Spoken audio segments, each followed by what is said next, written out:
petit peut-être tour de table. Déjà, bonjour à ceux qui nous rejoignent dans ce live-là. Je m'appelle Demba Gueye. Juste à côté de moi, j'ai Ibrahima Diédhiou, Abdurrahman Ndoye. Je pense que je vais vous laisser chacun se présenter pour sa part.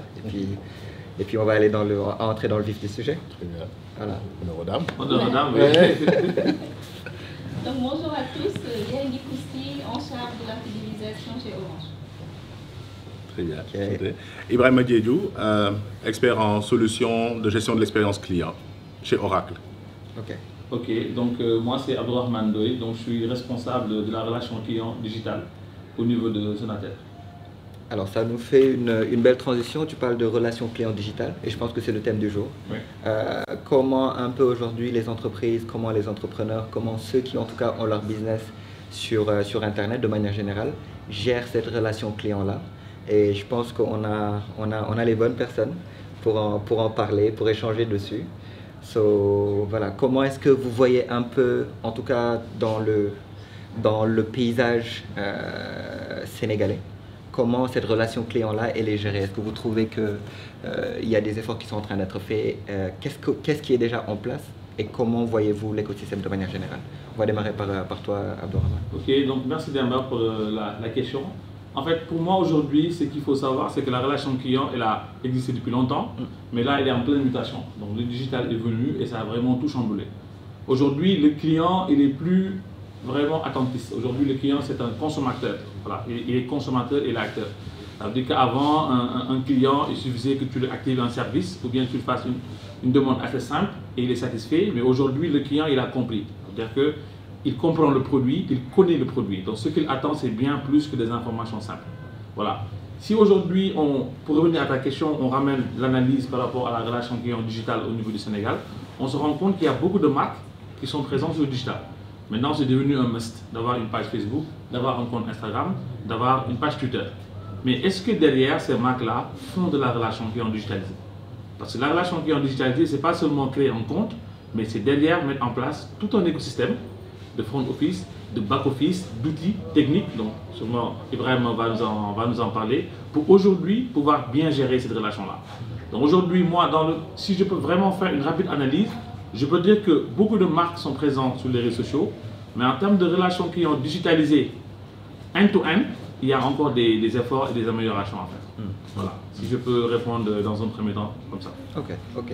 Alors Yahi, toi, comment est-ce que tu vois un peu cette relation client-là aujourd'hui qu'on dit digitalisée à cause un peu de l'implication des nouveaux médias dans cette relation client-là qui a toujours existé. Et comment tu la vois aujourd'hui dans le paysage sénégalais, par exemple? Alors, peut-être la première chose, c'est de pouvoir s'arrêter sur la partie relation, Oui. qui sur l'environnement digital va aller sur les interactions, et qui parle d'interaction, qui parle d'échange donc entre la marque et le client, qui finalement, au-delà de son statut de client, devient un acteur à part entière dans la vie de la marque, et ce qui va adresser plus tard sa fidélisation. Et si on se rapproche à l'écosystème sénégalais, aujourd'hui on l'assimile plutôt à un sauvetage à la dernière minute, alors que c'est quelque chose à amorcer dès le départ. Donc c'est peut-être un changement de paradigme qu'aujourd'hui on n'a pas encore complètement intégré et qu'il est intéressant d'analyser dans le sens où aujourd'hui le client est ambassadeur, aujourd'hui le client est conseillé vers d'autres clients et il a sa pleine part à jouer pour que cette marque-là continue à exister. La question qu'on peut se poser ici et que peut-être les participants au live pourront aussi répondre, c'est est-ce qu'aujourd'hui on est assez outillé? Est-ce qu'on a assez les formations, les compétences pour pouvoir gérer cette relation-là, gérer cette interaction-là de façon à ce qu'elle soit créatrice de valeur, autant pour le client que pour les marques qui sont présentes sur le digital? Tu as parlé de fidélisation, mais aujourd'hui, j'ai envie de poser la question à Ibrahima. Oui. Quelle serait selon toi l'une des plus grandes menaces à la fidélisation du client? Quand on sait que c'est un client aujourd'hui qui achète lui-même sa connexion Internet, qui achète le produit et qui a la possibilité de dire quand il aime pas, qu'est-ce qui est compliqué dans l'usage, dans le rapport qu'il a avec la marque. Quel serait selon toi quels seraient les plus gros freins ou les plus grosses menaces par rapport à un peu cette fidélisation-là, pour que le client justement qu'on qu'on a si chèrement acquis puisse rester chez nous. Ok. Merci beaucoup. Mon point de vue sur cette question, c'est que, comme l'ont dit déjà mes collègues, c'est que c'est une culture d'entreprise déjà, de pouvoir être sur le citoyen, sur le client, sur la personne elle-même. Et je pense que c'est justement un des slogans de Orange. Okay? Donc c'est une entreprise centrée sur l'humain. Et l'humain dans le digital, c'est un humain qui, lui, a renversé le pouvoir aujourd'hui. Les entreprises avaient la possibilité de driver la relation qu'il y avait avec le client, tant sur le plan marketing, service, etc. etc. Donc c'était l'entreprise qui disait comment les choses se faisaient. Avec le digital, c'est plutôt le client qui définit son propre parcours. C'est lui qui sait quand est-ce qu'il rentre, quand est-ce qu'il sort, qu'est-ce qu'il choisit, dans quelle volumétrie et comment est-ce qu'il le consomme. Ce qui fait qu'aujourd'hui, on a une explosion de produits et de services qu'il y a dans les différentes entreprises qu'on a. Maintenant, ce client, comme tu l'as dit, qu'on a si chèrement acquis, parce qu'effectivement, ça coûte beaucoup plus cher aujourd'hui, ça coûte assez cher d'acquérir un client, mais il est encore plus difficile de le retenir, parce que c'est un client qui est volatile, qui est soumis autant aux stimuli marketing qu'on a d'une entreprise que par une autre, qui pour un simple clic aujourd'hui peut changer de fournisseur de services. Et donc, on est amené aujourd'hui à créer une relation qui va être une relation en one-to-one. Donc, un sentiment de personnalisation aujourd'hui, la relation qu'il y a entre une entreprise et un client qui est un singulier. Mais de telle sorte qu'aujourd'hui, à travers le digital, on puisse savoir quelle est cette personne à travers ses informations biométriques, mais aussi quels sont ses centres d'intérêt.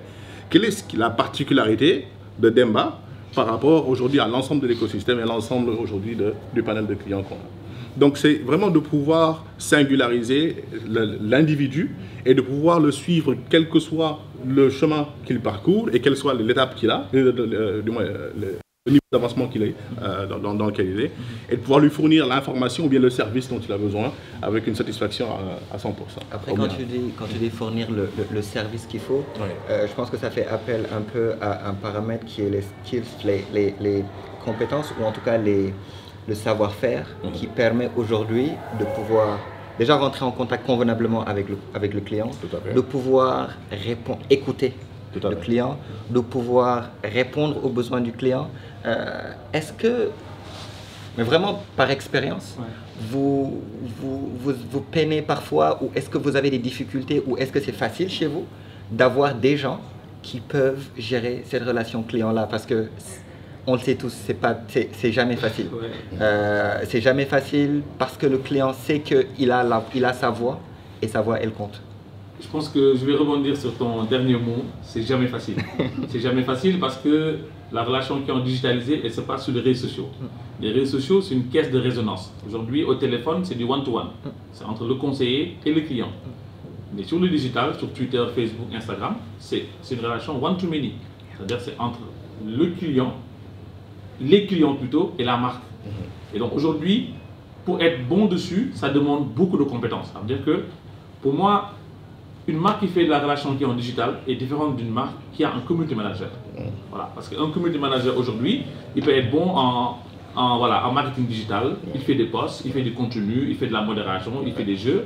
Alors que le service client digitalisé, c'est différent. Il faut à la fois avoir des compétences de community manager, mais également avoir des compétences en relation client. Voilà. Tout ce qui est acte, tout ce qui est touche client, c'est important. Voilà, il faut qu'il soit formé. Il peut être un community manager. Voilà, les community managers souvent ils sont assez open mind, assez free et tout. Mais voilà, il faut savoir être free, savoir avoir de la réserve, mais surtout savoir analyser et proposer des solutions. Parce qu'en relation client basique, on te dit que un bon agent de service client, il doit avoir de la technique et de l'empathie. Voilà. Si on est très technique, imaginons Demba, tu viens me dire j'ai un problème, tu dis ok d'accord, j'ai ton problème. D'accord. Ton problème il est réglé, mais voilà, c'est froid quoi. C'est froid. Si tu viens, bonjour Demba, comment tu vas? Voilà, bon, je fais beaucoup de cinéma, entre guillemets, et que je ne règle pas ton problème, pareil. Tu n'es pas satisfait. Donc il faut un mix des deux. Et c'est cette particularité-là qui fait qu'aujourd'hui, pour faire de la relation client digitalisée, il faut un profil typique de community manager qui est quand même assez rare. Et il faut des années aujourd'hui pour construire cela. Et vraiment, ce n'est pas simple. On a tout type de clients. On a des clients assez cool. On peut avoir des clients beaucoup plus compliqués. On peut avoir des clients VIP. Et il faut savoir comment gérer et comment échanger avec ces patients-là. C'est important. Voilà. Et Yael, j'ai envie de te poser la question par rapport à tout ça. Est-ce qu'aujourd'hui, comment vous vous y prenez concrètement? Je veux dire, quand vous avez aujourd'hui un client qui est là, qui soit, on va prendre deux cas, on va prendre le client qui a besoin d'une information mais vraiment urgente, et vous avez l'autre client qui veut juste parfois taquiner. Comment vous arrivez un peu à gérer ça? Parce que j'imagine que vous avez plusieurs points par lesquels l'information arrive. Est-ce que c'est une personne qui s'en occupe? Est-ce que c'est plusieurs personnes qui s'en occupent? Est-ce que c'est quelque chose qui est facile à gérer? Si oui ou non? Et qu'est-ce que vous mettez en place concrètement pour pouvoir vous en sortir? Parce que vous avez énormément de gens qui posent beaucoup de questions, ou en tout cas qui posent beaucoup de problématiques très différentes. Comment vous arrivez à gérer tout ça? Alors, il y a la partie compétences. Je pense que Draman pourra mieux répondre sur, en tout cas, la gestion de toutes ces demandes-là. Maintenant, il y a une démarche globale, dont Ibrahim a parlé tout à l'heure, sur la démarche centrée client. C'est-à-dire, quand on revient sur l'humain, que la proximité que procurent les réseaux sociaux, finalement, derrière ce poste-là, c'est quelqu'un qui a un problème. On a une rhétorique très courante chez Sonatel, on parle de douleur client. Quand quelqu'un vient nous voir, c'est qu'il a une douleur. Donc la capacité d'écoute, de pouvoir comprendre cette douleur-là, et l'empathie de se mettre dans la peau du client et de dire la personne qui a un problème avec son téléphone, parce qu'il a derrière des appels à passer, parce qu'il a une connectivité, parce qu'il travaille avec, c'est cette empathie-là qui permet de se projeter dans la vie du client et d'aller lui apporter des solutions. Maintenant, Draman pourra compléter sur... Alors, est-ce que c'est des solutions qui existent déjà, ou est-ce que parfois vous savez que c'est un vrai problème du point de vue technique qu'il va falloir résoudre, et entre-temps, qu'est-ce que vous dites aux clients? Comment vous arrivez à calmer cette douleur? Comme je l'ai dit en amont, il y a toute une organisation aujourd'hui. Aujourd'hui, la relation client digitale, nous, on le considère au niveau du groupe Sonatel, c'est comme un canal en fait. Parce qu'aujourd'hui, on est dans une logique de multicanalité. Et dans la multicanalité, on parle également d'omnidigital. Ça veut dire qu'il faut être multicanal, et dans le digital, il faut être omnidigital. Et donc tout ça, pour le faire, il y a quelque chose de très important, il faut avoir un outil. Il faut avoir un CRM digital qui aujourd'hui te permet d'agréger l'ensemble de ces flux-là. Aujourd'hui, Ibou ne peut pas être efficace en ouvrant une page Twitter, une page Facebook, un compte Instagram. Donc il sera souvent en mode, voilà, il faut aujourd'hui un outil puissant, un social CRM, qui permet d'agréger cela. Mais également, il faut une organisation derrière, pour que si Demba signale un souci avec sa ligne, que Ibou puisse le prendre, analyser, donner à une équipe technique qui derrière va aller régler le problème pour que Demba vienne dire « Ok, ça marche ». Donc ce n'est pas seulement un CM qui est là et qui répond, c'est toute une organisation qui aujourd'hui est assez consolidée, qui permet d'avoir ce niveau d'efficacité-là. Et aujourd'hui, c'est le modèle qu'on a mis en place, c'est un modèle où toutes les fonctions support sont agrégées avec des temps de transmission raccourcis qui permettent de prendre en charge rapidement. Maintenant, on a des SLA. Si aujourd'hui, un client nous contacte par rapport à un point bien défini, on a une catégorisation des demandes. Il y a des demandes simples, il y a des demandes complexes, il y a des demandes très complexes. Et chaque type de demande aujourd'hui implique un niveau de SLA. Voilà, 1 jour, 2 jours, 3 jours. Et ce client-là, aujourd'hui, on le tient informé. On accuse réception de sa demande, on lui explique la situation et on le tient informé. Bonjour Demba, nous vous rassurons, les équipes sont sur place, ils vont passer demain. J'ai eu à expérimenter cela et ça marche pas. Exactement. Et s'il s'avère que demain on ne peut pas passer, bonjour Demba, nous sommes désolés. Voilà, on vous donne un nouveau état d'avancement. Donc c'est comme ça que ça se passe. Alors, j'aimerais juste, pour ceux qui nous regardent, rappeler que on est open. Je connais pas vraiment le format parce que parfois ensuite je cours ailleurs. Mais si on peut nous couper à n'importe quel moment pour faire rentrer les questions, parce que ce serait dommage que je sois le seul à poser les questions.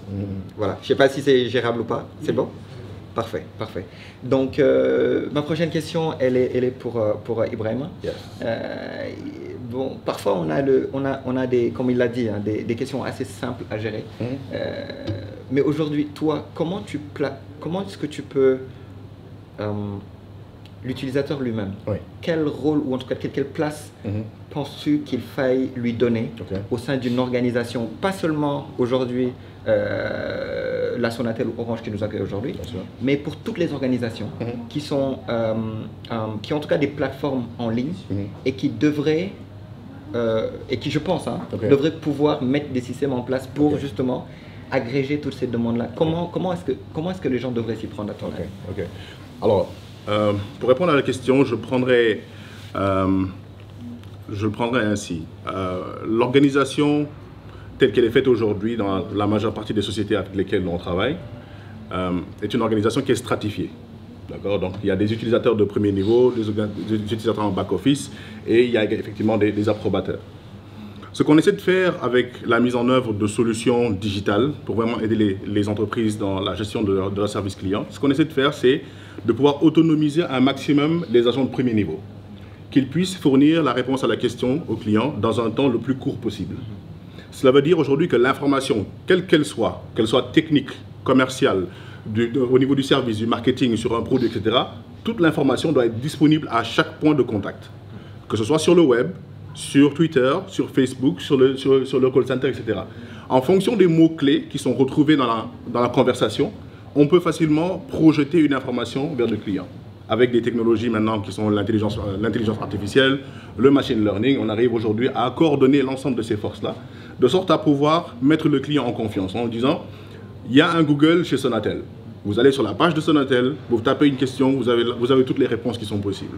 Que ce soit sur, par exemple, la Livebox, ou bien que ce soit sur la Fiberbox, ou bien sur quelques problèmes que ce soit sur le réseau 4G, les réponses sont là. Maintenant, s'il y a besoin de créer un ticket qui va nécessiter un technicien, un traitement particulier, on vous donne la possibilité de générer un ticket, d'avoir vous-même la possibilité de faire votre propre suivi. C'est-à-dire qu'au lieu que ce soit Sonatel qui vous envoie le message, vous avez la possibilité en temps donné de pouvoir cliquer sur un lien et de voir quel est le statut de traitement de votre demande.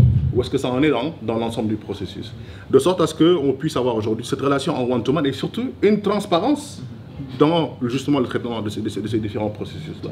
Yeah. Et ce qui est bien, c'est que tu as énoncé tout à l'heure quelque chose qui me passionne au plus haut point, c'est l'intelligence artificielle. Yeah. Aujourd'hui, on a ce qu'on appelle les chatbots. Est-ce que dans votre stratégie de gestion de relations clients digitales, je pose la question, mais je connais une partie de la réponse, mais c'est pas grave. Est-ce que un peu dans votre stratégie, vous avez intégré, parce que je ne vous cache pas qu'au début, à l'avènement des chatbots, j'étais totalement et foncièrement contre. Parce que j'estimais vraiment que, ce que je recherche dans une relation avec la marque telle qu'elle soit, c'est pas de discuter avec un robot.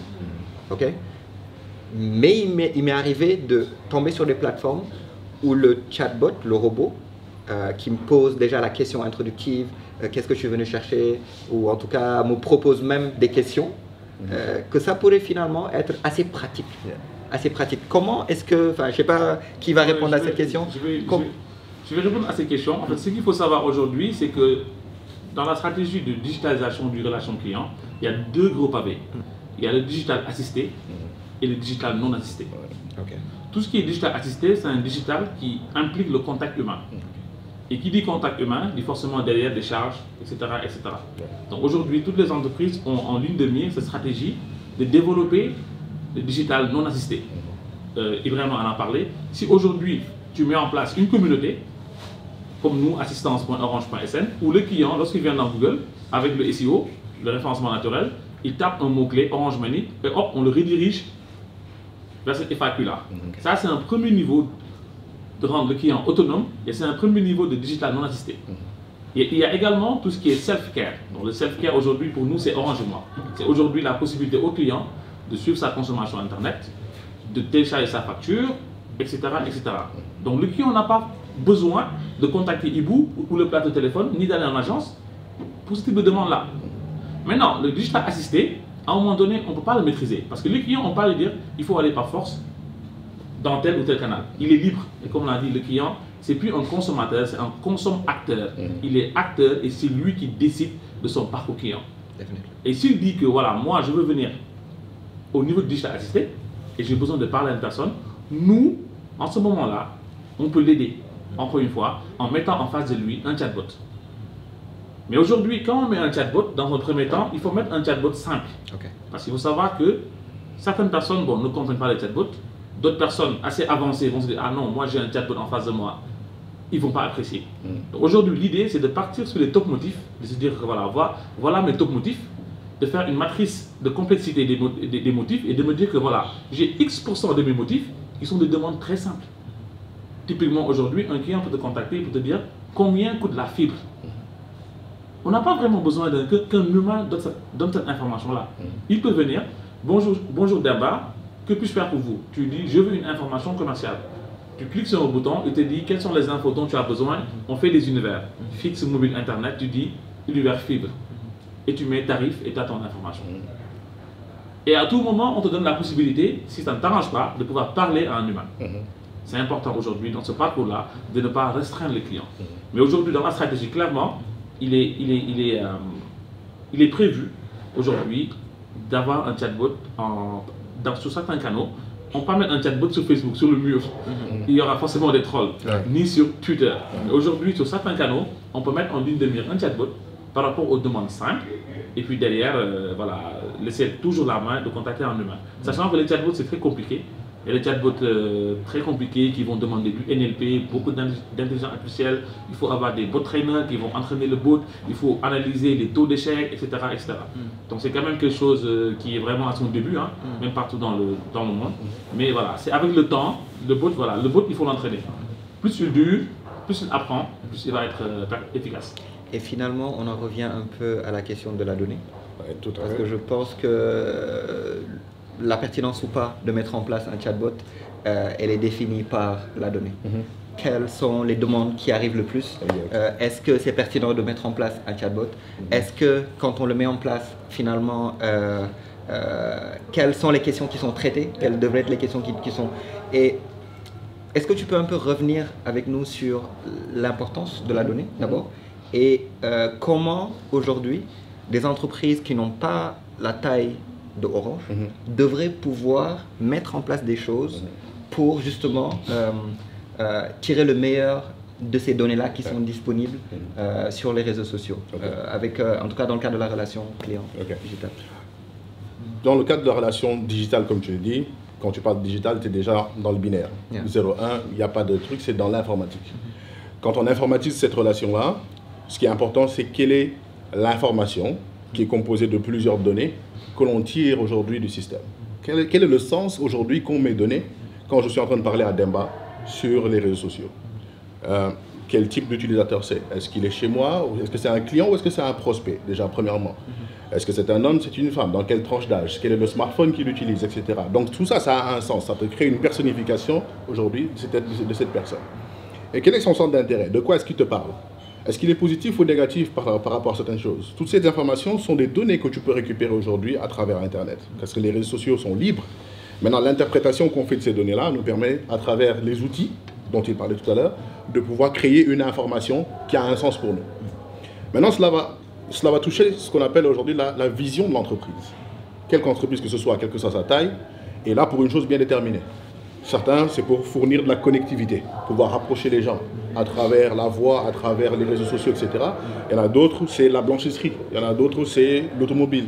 Mais quoi qu'il en soit, vous êtes là pour un service bien déterminé ou un produit bien déterminé. Quelle est la vision de votre business sur les 3 prochaines années, sur les 5 prochaines années? Comment est-ce que vous voulez vous projeter? Qui est-ce que vous voulez être? Est-ce que ce serait une entreprise qui soit dans le physique, où vous allez cultiver la relation humaine, tu vois, à fond? Ou bien est-ce que vous allez basculer aujourd'hui vos ressources sur le digital, c'est-à-dire incorporer de nouveaux moyens de faciliter la relation avec le client sur le digital, de sorte à pouvoir raccourcir les temps de traitement et parler à tout le monde en même temps sans pour autant déployer plus d'efforts. Par rapport à cette stratégie-là, on se dit, ok, sur quoi est-ce que je veux me positionner sur le digital? Est-ce que je veux faire juste du marketing sur les réseaux sociaux? Donc je compose du marketing, je fais aujourd'hui mon ciblage et j'envoie. Maintenant, pour pouvoir acquérir mes clients, je le dirige vers le physique. Ou alors même pour vendre, je vends à travers le digital, à travers un site de e-commerce. Si je vends à travers le digital, je peux intégrer des outils tels que le chatbot dont on a parlé tout à l'heure, qui intègre la machine learning, qui intègre l'intelligence artificielle. Est-ce que je vais également servir mon client à travers le digital? Donc il faut voir quels sont les différents processus d'entreprise qu'on veut digitaliser. Et à quel niveau on va atteindre cette digitalisation-là? Est-ce qu'on peut tout faire sur le digital ou est-ce qu'à un moment, il faudra forcément revenir sur le physique? Donc, cette structuration de différents process et de la vision qu'on a de l'entreprise, elle est le soubassement du traitement des données. On ne peut rien faire dans cet univers-là si on n'a pas de données. Il vous faut forcément un système, une solution une application qui vous permet de savoir qui est votre client ou votre prospect, quelle est la demande particulière de votre prospect et comment vous pouvez satisfaire justement à la demande de ce prospect-là. Maintenant, comment vous gérez vos process en interne, qui traite quoi, à quel moment, quel est le temps de traitement et sous quel format l'information doit sortir, est-ce qu'elle doit être validée ou non, etc. Ça, c'est des processus en interne, c'est la cuisine interne de tout un chacun. Mais il est primordial pour chacun d'avoir une solution dans laquelle on traite les données afin de pouvoir servir un client, afin de pouvoir le fidéliser. Parce que derrière, on peut être plusieurs entreprises à faire la même chose, à vendre les mêmes produits, les mêmes services. La différence qu'il y aura sera dans l'expérience. Comment je me sens quand je deal avec Orange? Quel est le sentiment que je crée? Dans mon parcours client, à partir du moment où je cherche à acheter, à avoir un abonnement, jusqu'au moment où je viens de dire j'ai un petit problème, etc., par quel éventail de sentiments est-ce que je passe? À quel moment est-ce qu'il y a un down? Est-ce qu'il y a un up? Et j'essaie de réduire au maximum les downs pour pouvoir être dans les up le plus longtemps possible. Donc Demba, on a reçu quelques questions sur le live. Cool. Donc la première, c'est quelles sont les meilleures références au Sénégal en termes de relations clients digitales? Ok, bon, ça c'est pas une question facile, mais parfois, honnêtement, parfois je regarde, et c'est un peu dommage que ce soit ici qu'on en parle. C'est même limite biaisé, ou I don't know. Mais quand tu regardes aujourd'hui un Ibu, tu vois,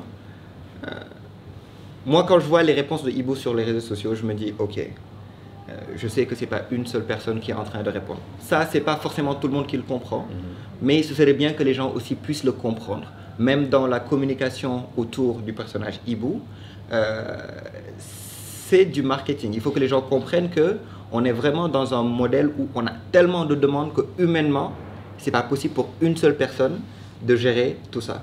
Mais n'empêche, si c'est une personne, 2 personnes, 3 personnes, 10 personnes, 100 personnes, je sais pas, je peux pas vous dire. Peut-être vous pouvez le dire, mais vous le direz jamais, mais c'est pas grave.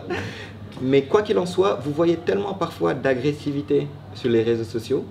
Et moi, ce qui me fascine, c'est comment ce Ibu-là, on ne sait pas qui il est, c'est un ninja, on ne sait pas ce qu'il est, comment il arrive à calmer, ou en tout cas à rester le plus courtois possible, le plus zen possible. Je donnerai une très bonne note à Ibu en tout cas. On a un exemple également très récent de la Casamançaise sur les réseaux sociaux. C'était vraiment un cas d'école où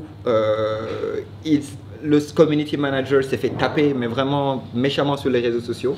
Il est venu avec beaucoup d'humilité, s'excuser et faire comprendre comment c'est arrivé. D'accord? Donc ça, c'est un point commun entre les deux en tout cas, figures dont on vient de parler, Ibu et puis le CM de la Casamançaise. On a d'autres community managers comme celui de Dolima par exemple, qui est assez connu, assez bien aimé sur les réseaux sociaux. Pourquoi? Parce qu'il sait surfer sur l'actualité, il sait utiliser les bons mots, ou en tout cas les bons contextes pour faire parler de sa marque. Et ça, c'est extrêmement pertinent. Je ne sais pas si vous avez, vous, d'autres exemples que vous avez vus sur les réseaux sociaux qui pourraient aussi être... Moi, je trouve que, pour rebondir, le CM de Dolima, voilà, je trouve qu'il gère très bien. Voilà, l'empathie est là. Il y a quand même cette fusion avec la communauté. J'apprécie, moi qui parle, je suis un fan voilà, du community manager. Voilà, je suis même souvent allé lui dire. Également le CM de la Casamançaise.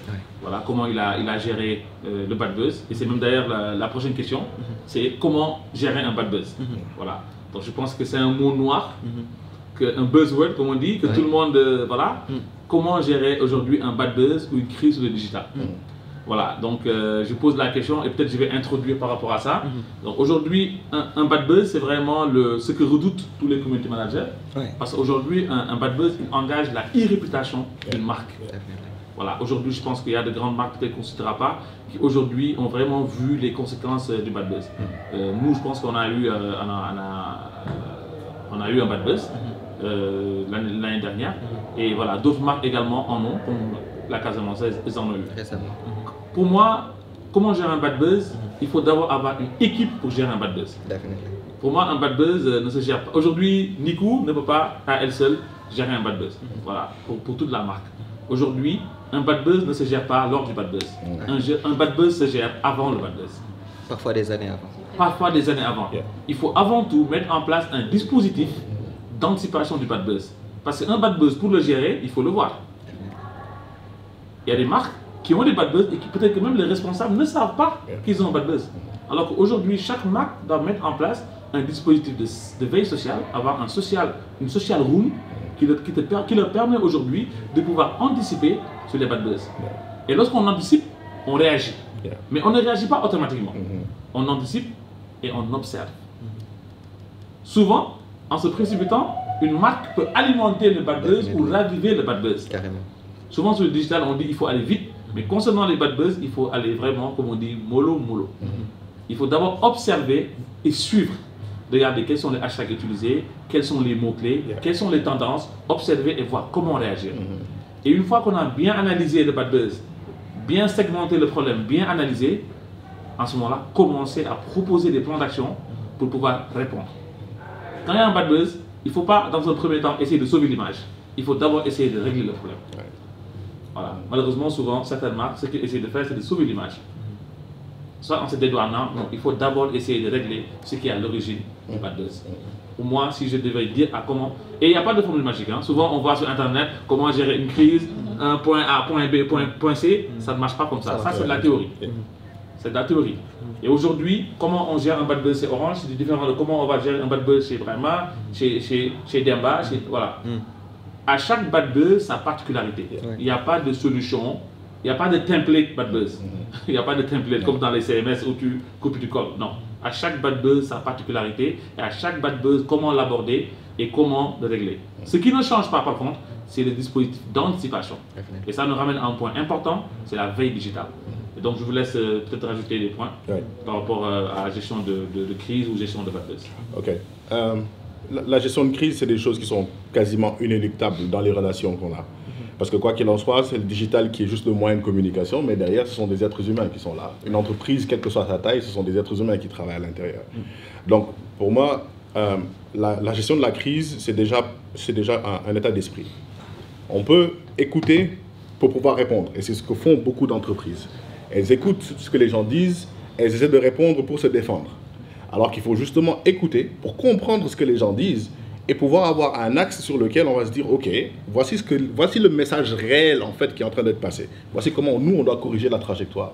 Mais comment est-ce qu'on communique là-dessus? Là, c'est un autre département, une autre section de l'entreprise qui doit le faire. Parce que quoi qu'il en soit, le bad buzz, effectivement, ne se gère pas. On ne veut pas son parapluie sous la tempête, comme on dit. D'accord? Donc, il faut attendre qu'il y ait un bon moment pour pouvoir placer le bon message, parler à la bonne population, afin de pouvoir changer un petit peu les mentalités des gens.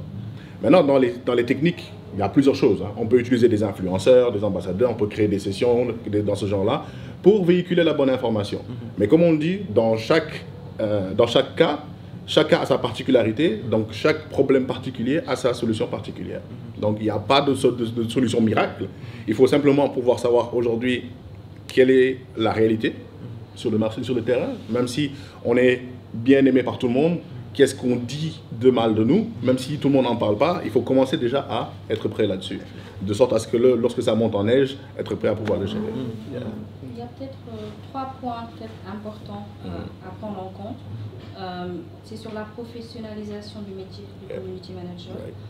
C'est des métiers qui n'existaient pas depuis il y a quelques années et qu'il est important aujourd'hui d'adresser de façon professionnelle dans toute sa globalité. Ce n'est pas un métier sur lequel on s'improvise, ce sont des formations, c'est une expérience et c'est une adaptation également. Merci de le dire. Non mais c'est vrai, c'est un réel problème. C'est un réel problème pour des entreprises qui pensent qu'il faut voilà, s'improviser ou parce qu'on est informaticien, on doit pouvoir te refiler la patate chaude des réseaux sociaux, like, oh, va le gérer, et désolé de te couper. C'était juste, il fallait que ça sorte. Donc, et surtout pour les entrepreneurs, le travers est facile. La première chose qu'on fait, c'est de gérer ses propres pages sur les réseaux sociaux. Et il y a un certain attachement de l'entrepreneur sur son produit qui fait qu'on n'a pas le recul nécessaire pour pouvoir gérer la relation de façon assez froide pour répondre et surtout écouter ce que le client a à dire. La deuxième chose, c'est l'humilité. L'humilité de prendre de la distance sur cette marque-là, que ce soit en propre sur les entrepreneurs ou pour une grosse marque, pour finalement se dire que ce client-là, il a un avis à partager et que c'est intéressant de l'écouter au-delà de toute la connaissance et toute la bonne volonté qu'on puisse avoir derrière. C'est ce dont Casamance a fait preuve en disant ok, je me suis trompé, je n'ai pas vu le lien, maintenant c'est parti d'une bonne intention. Et c'était vraiment une très bonne approche. Et la dernière chose, c'est la vraie écoute. Quand on parle d'écoute client, de pouvoir apporter la réponse. Ça veut dire qu'il y a un bad buzz, il y a des clients mécontents, il y en a plusieurs qui le manifestent, mais au fond, qu'est-ce qui est leur vraie douleur? Et tant qu'on n'a pas apporté une vraie douleur, une vraie réponse à leur douleur, on va continuer. Le bad buzz peut s'éteindre à un moment, mais il va revenir. Parce qu'on n'a pas réglé le vrai problème. On peut calmer le feu sans l'éteindre. Et l'important ici, c'est de l'éteindre. Comment? En essayant d'agréger, d'analyser toutes ces données-là autour du bad buzz, les avis clients, et que en termes de produits, on puisse apporter une réponse adéquate. On a eu le cas l'année dernière, effectivement, sur les bases, où c'est en apportant une vraie réponse que les clients se sont sentis écoutés. Et derrière, ils ont dit, ok, ils ont compris que finalement, ce n'est pas une histoire de cumul ou autre, mais c'est que nous avons un volume important de données que nous consommons et que derrière, il y a un portefeuille à gérer. Donc, globalement, c'est ces trois points-là qui est intéressant de prendre en compte. Super. Alors, ça amène peut-être la question de savoir, est-ce qu'il y a des choses qu'il ne faut pas faire? Alors, juste avant de répondre à ta question, moi, je vais dire que déjà, le bad buzz, pour moi, c'est...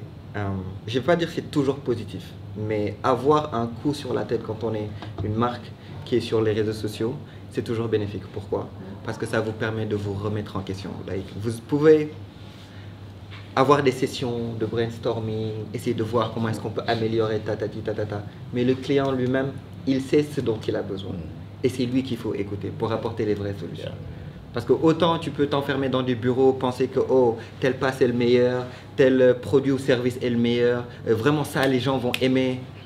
Combien de fois vous avez réfléchi à des choses, vous les avez sorties, personne n'a acheté, vous ne communiquez pas forcément dessus, mais c'est parce qu'à la fin de la journée, il y a des choses qui semblent tellement pertinentes, mais que quand vous mettez ça en rapport avec le client, il peut arriver qu'on puisse parler finalement de ce qu'on appelle bad buzz, mais à la fin de la journée, est-ce que c'est du bad buzz? Est-ce que c'est pas juste du buzz qu'il faut chercher à transformer pour qu'il devienne du good buzz finalement? Enfin, ça c'est un questionnement. Et après, ce qu'il faut pas faire, moi je pense qu'il y a une chose fondamentalement qu'il faut pas faire, c'est de mentir aux clients. Vraiment de tête, c'est ça. Mentir aux clients, pour moi, c'est la pire chose qu'il faut faire parce que, quel que soit le sujet sur lequel on est en train de parler, on prend par exemple l'exemple récemment de Justin Trudeau, le Canadien. Écoute, ils auraient pu être là à essayer de dire non, c'était pas lui, Bon, pour la petite histoire, c'est le Premier ministre canadien, qui avait fait un blackface pendant une fête, mais il y a longtemps.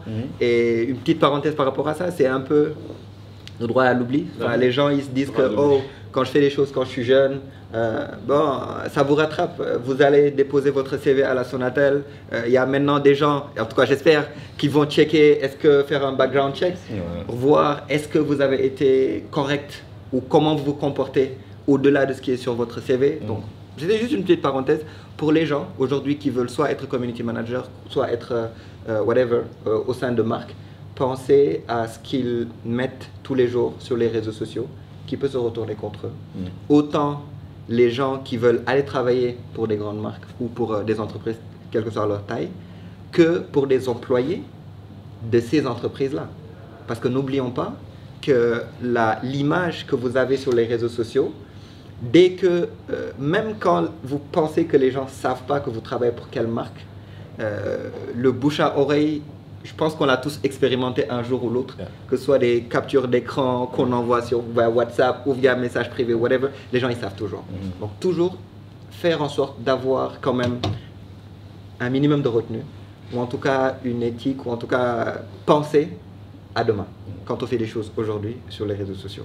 Donc moi c'était ça Enfin, j'ai beaucoup fait de digression par rapport à ta question, mais ne pas mentir, pour moi, c'est la chose primordiale en termes de gestion de bad buzz qu'il ne faut pas faire. Après, je ne sais pas si vous avez d'autres choses. Moi, j'aurais juste rajouté, gérer les émotions. Gérer les émotions, c'est départir des ondes négatives, c'est important. Et c'est une grosse qualité aujourd'hui pour un community manager. Est-ce que Ibou, c'est pas toi, ça? Bon, je ne suis pas Ibou, mais je gère Ibou. Okay. Donc, voilà, j'ai vraiment vu beaucoup de situations. En tout cas, voilà. Donc, voilà, j'ai vécu de l'intérieur, donc c'est comment ça se passe. Et c'est important de se départir des émotions. Voilà, ne pas juger le client. Ne pas juger le client. Mais après, j'ai envie de dire, se départir des émotions, c'est bien beau. Mais on est des êtres vraiment définis par nos émotions. Je veux dire, quel que soit le degré de détachement qu'on peut avoir, est-ce que, j'ai envie de slider sur une question, on en avait discuté, toi et moi, il n'y a pas longtemps, c'est par rapport un peu aux gens qui travaillent pour les marques et qui sont en front line et qui prennent les coups. C'est des gens qui ont besoin vraiment d'être écoutés aussi, très souvent. C'est des gens qui ont besoin d'avoir le support de toute l'équipe. Parce que c'est eux qui sont, si c'était une guerre, ça c'est pas une guerre. Si c'était une guerre, c'est les gens qui sont en première ligne, qui prennent les coups, qui prennent les balles. Et pour moi, pour une entreprise, telle que soit sa culture, il est important que ces gens-là soient réellement écoutés et compris pour qu'ils puissent justement se départir, comme on dit, de ces émotions-là et qu'ils puissent en tout cas les gérer. Je ne dirais pas départir, mais il faudrait qu'ils puissent les gérer comme il faut, à mon avis. Voilà. Il y a des métiers comme ça où, au-delà de la compétence, il y a une question de mindset. Le mindset où on se met dans la peau de son personnage, entre guillemets, où finalement, quand un client parle mal à Orange, c'est pas Ibou qui parle mal. C'est-à-dire que la personne qui est derrière et qui répond en tant qu'Ibou ne reçoit pas les paroles contre lui, contre Orange. Cette distance-là, dans les d'autres métiers, c'est effectivement le cas où on peut gérer des clients mécontents, d'autres situations où il y a une certaine distance à avoir entre sa propre personne. C'est pas facile du tout, c'est quelque chose de très complexe qui s'apprend au fur et à mesure, maintenant qui réussit à pouvoir désamorcer. Parce que finalement, ce qu'on comprend, c'est que le feu contre le feu ne génère qu'un incendie. Il ne peut rien avoir d'autre. Et au fur et à mesure des résultats, on arrive à identifier la bonne attitude. Parce que finalement, c'est encourageant. Si je me fais violence tout de suite pour avoir une réponse positive vis-à-vis d'un client, non seulement il n'y a pas de répondant, parce que finalement, on ne peut pas crier tout seul. Et derrière, quand je vois que j'arrive à désamorcer, le prochain, on aura un peu plus de volonté pour pouvoir aussi se retordre. Et finalement, c'est comme ça qu'on arrive à pouvoir se tordre son mindset et se mettre dans la peau du personnage community manager et non du personnage qui est lambda, qui se balade. Bon, mon point de vue sur cette question, c'est qu'il faut retourner un petit peu à la culture de l'entreprise.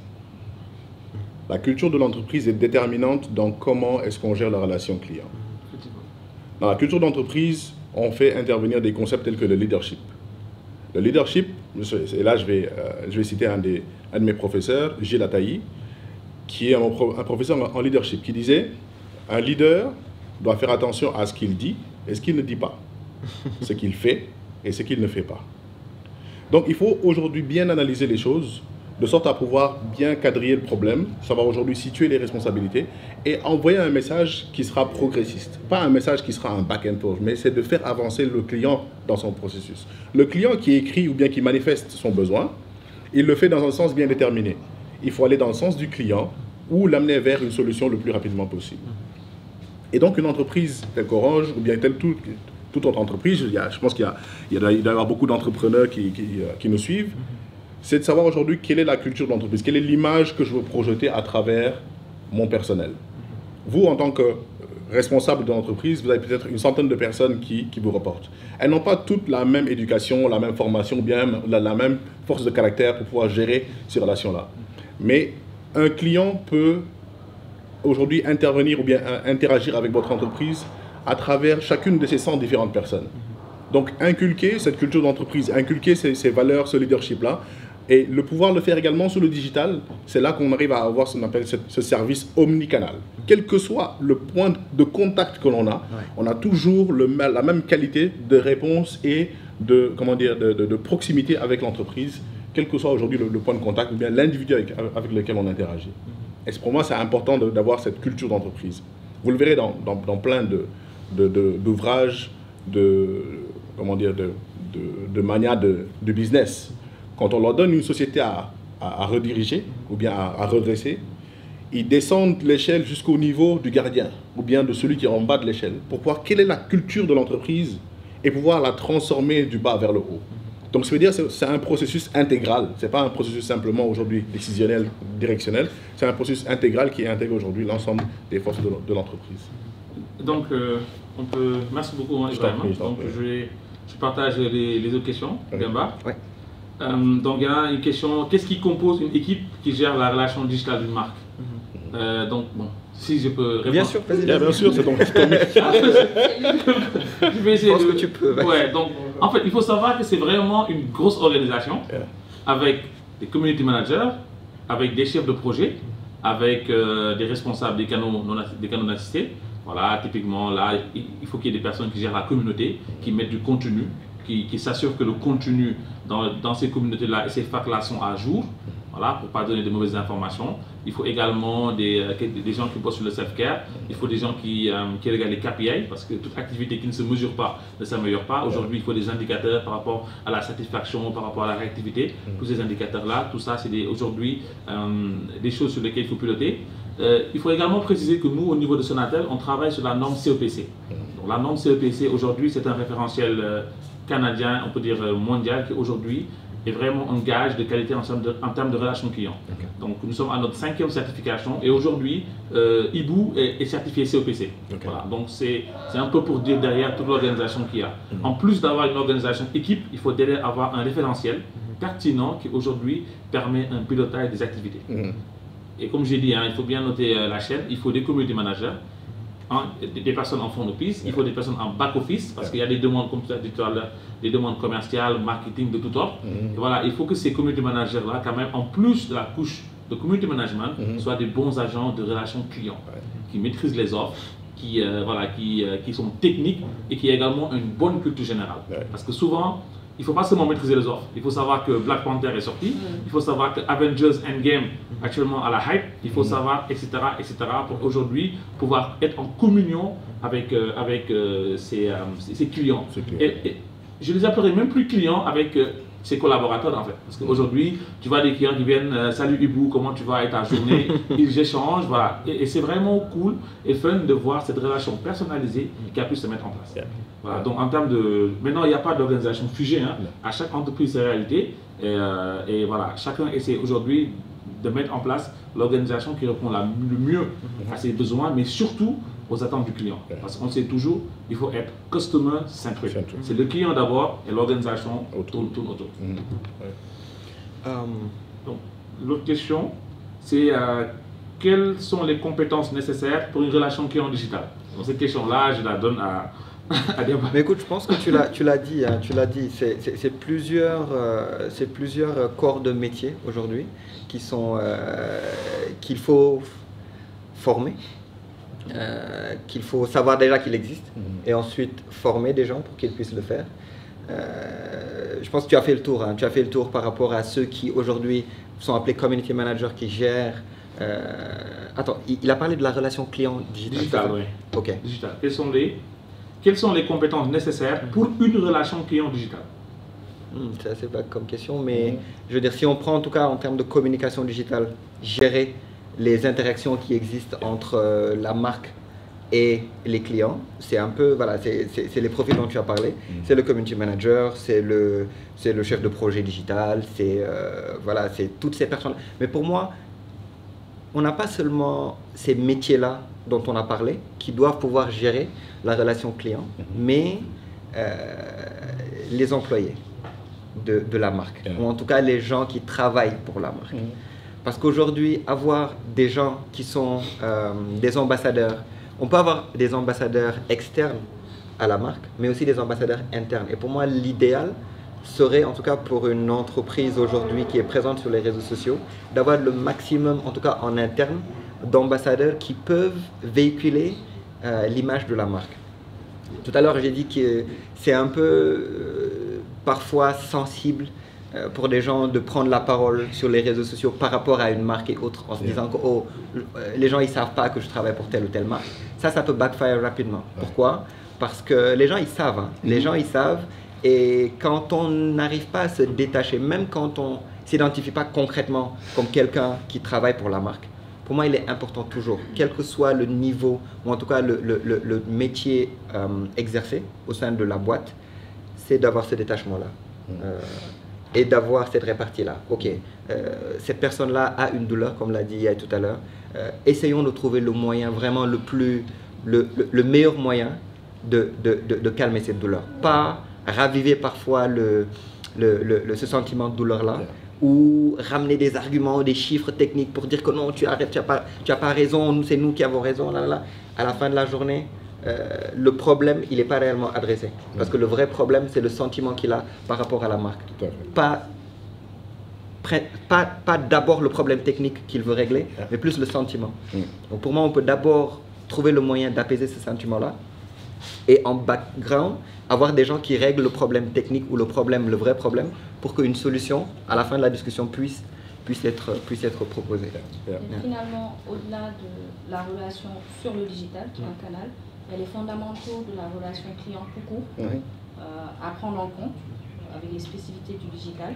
On a deux experts ici. Donc on a Raissa Fall Diop de EFAGE qui nous a rejoint, qui va venir participer au panel. Et ensuite on a notre expert qui va nous parler aussi de tout ce qui est qualité de la relation client. Donc on va leur céder la place. Hey, comment vas-tu?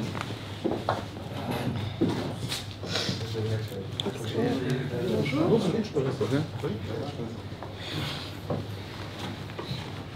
Yes. Bonjour. Mon cher ami. Mais ça me plaît de te voir. Donc, on échange souvent et tout ça. Donc... On est souvent autour de la relation client. Voilà. Donc bienvenue à Moustapha qui est au niveau du groupe Sonatel. Donc on le laisse Moustapha et Raissa se présenter. Bien. Honneur. Je suis bien entourée. Bonjour à tous. Donc, je suis Raissa Fall Diop. Je suis la responsable de la stratégie et de la communication de la Sénakessa, l'autoroute de l'avenir, Dakar Diamniadio IBD. J'y travaille depuis 8 ans maintenant. Et la notion du digital est très importante aujourd'hui. Demba, tu ne me feras pas mentir, parce qu'on ne peut pas parler de voie de communication, comme vous l'avez dit tout à l'heure, sans parler de proximité avec les clients. On est passé à la Sénac à une notion d'usager à client. Je vais vous laisser vous présenter et on y reviendra. Mais pour vous dire qu'il y a une évolution qui est en cours. Merci Raissa, bonsoir à tous. C'est Moustapha Mang, donc je suis au niveau du groupe Sonatel à la direction du service client. Donc ce que Abdourahmane a oublié de préciser tout à l'heure en citant ceux qui travaillent autour du digital, pour dire qu'il y a une équipe qualité derrière qui Ibou, on va dire. Qui audite Ibou, et je suis un de cette personne qui représente cette fonction-là au sein de la direction du service client. Donc je suis responsable qualité, je suis chargé de m'assurer que toutes les procédures sont respectées, que le discours client est respecté et que l'ensemble des points que les clients ont remontés ont été traités comme les procédures l'exigent et également sont orientés clients. C'est très important. Très bien. Donc, il a fait une bonne précision. Voilà, donc vraiment aujourd'hui, Moustapha est quand même gage aujourd'hui de la qualité des interactions, non seulement sur le digital, mais sur l'ensemble des canaux. Donc pour en revenir aux questions, on a aujourd'hui une question, c'est comment booster la relation client digital. Voilà. Donc aujourd'hui, pour camper les débats, les clients sont quand même assez habitués à une relation téléphonique ou bien à se déplacer en agence. Aujourd'hui, le digital quand même, c'est de pouvoir rejoindre les clients sur les réseaux sociaux et qu'ils fassent toutes leurs demandes sans se déplacer. Mais heureusement ou malheureusement, ce qu'on voit, c'est que la plupart des clients quand même tiennent à appeler au téléphone et aujourd'hui à être en contact avec un conseiller téléphone ou à voir un conseiller en physique. Ils ont le sentiment d'être rassurés par rapport à ça. Et donc, quelles sont aujourd'hui les idées de boost? Bon, si je peux répondre pour le contexte Sonatel, c'est que c'est quand même une évolution progressive et quand même poussive. Parce que Aujourd'hui, voilà, le téléphone est quand même bien ancré dans les esprits. Voilà, le digital quand même a explosé, mais beaucoup de clients ou de personnes n'ont pas encore intégré cette dimension relation client. Il arrive parfois qu'il vous parle à un client et qu'il lui dit c'est bon, je vais appeler le service client. Donc le client n'a pas forcément l'impression d'être avec un service client. Voilà. Il faut qu'il règle un problème, 2 problèmes, 3 problèmes pour qu'ils comprennent que cette même relation client qu'il cherche au niveau du téléphone ou dans les agences, il peut le faire au niveau du digital. Maintenant, pour promouvoir le canal, il n'y a pas de secret, il faut de la com. Il faut de la com, il faut de la com intelligente. Donc il y a quand même des cibles appétentes au digital. Ce sont des personnes qui y sont, c'est comme vous, nous sommes appétents, mais il y a également une cible qui n'est pas forcément appétente. Tout à fait. Mais maintenant, l'idée et le challenge, c'est d'essayer de voir quel est le canal qui correspond le mieux à leurs usages. Voilà. Donc pourquoi pas aujourd'hui lancer un service client via WhatsApp et que les clients puissent envoyer des audios à Ibou et régler le problème. On ne sait pas. Voilà. Donc c'est un peu ça l'idée, mais il faut quand même de la com. Il faut que les gens sachent que il y a un service client digital. Donc je vois souvent des marques publier sur ça. Voilà. Mais aujourd'hui, par rapport au boost, pour moi, il n'y a pas de secret. Il faut faire de la com. Il faut faire de la com également pédagogique. Voilà. Souvent, les gens peuvent penser que voilà, la marque est sur les réseaux sociaux, mais que derrière, ils ne font pas du service client. Donc, il faut beaucoup de com digital, de la com maintenue. C'est ça. Voilà, c'est ça. Je pense qu'effectivement, comme tu le dis, pour faire cette migration, que les gens quittent le physique et aillent vers le digital, il y a plusieurs voies et moyens. Mais elles sont toutes aujourd'hui soutenues par de la communication. Il faut qu'on leur dise qu'il y a un autre moyen plus intéressant aujourd'hui d'atteindre ce point de satisfaction-là, qui leur coûtera moins cher, qui leur prendra moins de temps et pour lequel ils atteindront le même objectif. Maintenant, dans le processus, il peut y avoir plusieurs manières de le faire. On peut avoir une communication simple, on dit on a maintenant Ibou qui est là, sur lequel on peut avoir des réponses à toutes vos questions. On peut faire de l'incitation. Si vous téléchargez de l'application mobile, vous recevez tant de crédits, tant d'unités, etc. Ou bien carrément, on peut aller à la dissuasion, comme on l'a vu dans certaines entreprises avec lesquelles on travaille, qui veulent carrément faire diminuer, sur le point de vue business, diminuer les charges de l'entreprise. Et pour ça, ils veulent faire basculer sur le digital. Dans certaines banques, à l'étranger, pas au Sénégal en tout cas, certaines banques ont décidé de faire payer les gens qui vont aller voir leur conseiller clientèle en agence. Pour les dissuader. Pour les dissuader. Parce que tous les outils ont été développés de sorte à avoir l'entière satisfaction, l'entièreté des services sur le smartphone. On vous dit, si vous le faites sur le smartphone, on vous dégrève vos frais de temps. Mais si vous allez parler à un conseiller, vous allez payer de votre poche. Alors là, ça commence à changer directement parce que vous touchez aujourd'hui à une corde sensible chez le client. C'est ça.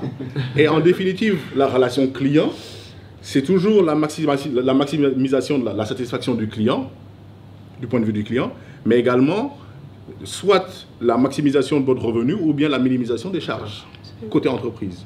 Et pour ça, vous devez utiliser vos sens. On a les 5 sens dans le corps humain, on ne peut pas tout utiliser sur le digital, on ne peut pas goûter avec le digital, mais on peut voir. Pas encore. Ça va peut-être venir, on ne sait jamais. Donc effectivement, on peut voir, on peut entendre, des fois on peut avoir une vue à 360 degrés. Donc utiliser l'ensemble de ces sens-là de sorte à pouvoir projeter le client dans un univers aujourd'hui qu'on veut lui vendre. Ouais. Il y a également d'autres parcours clients de dissuasion, mais beaucoup plus cool, où on ne fait pas payer aux clients. C'est qu'aujourd'hui, sur le site web, les contacts du canal téléphonique sont entre guillemets cachés dans le site.